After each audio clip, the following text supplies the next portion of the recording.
ఈ దేశ భవిష్యత్తు నిర్మాణానికి అవసరమైన ఫ్యాకల్టీస్ని కానీ అవసరమైన సబ్జెక్ట్స్ని కానీ మీరు స్లోగా అవి కనిపించకుండా కనుమరుగవుతున్నాయి.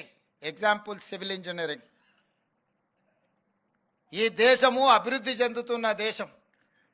అభివృద్ధి చెందే దేశానికి అత్యధికంగా అవసరమైంది సివిల్ ఇంజనీర్లు.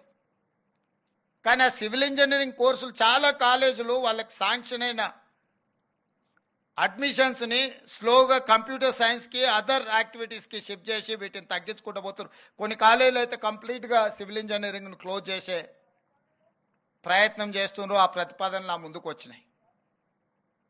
నా సూచన ఏంటంటే సివిల్, మెకానికల్ అండ్ ఎలక్ట్రికల్ ఇంజనీర్స్ని మ్యాండేట్గా మీ కాలేజీలలో నడపండి. లేకపోతే రేపు దేశము అత్యంత ప్రమాదాన్ని ఎదుర్కోబోతుంది. కేవలం ఉద్యోగాలను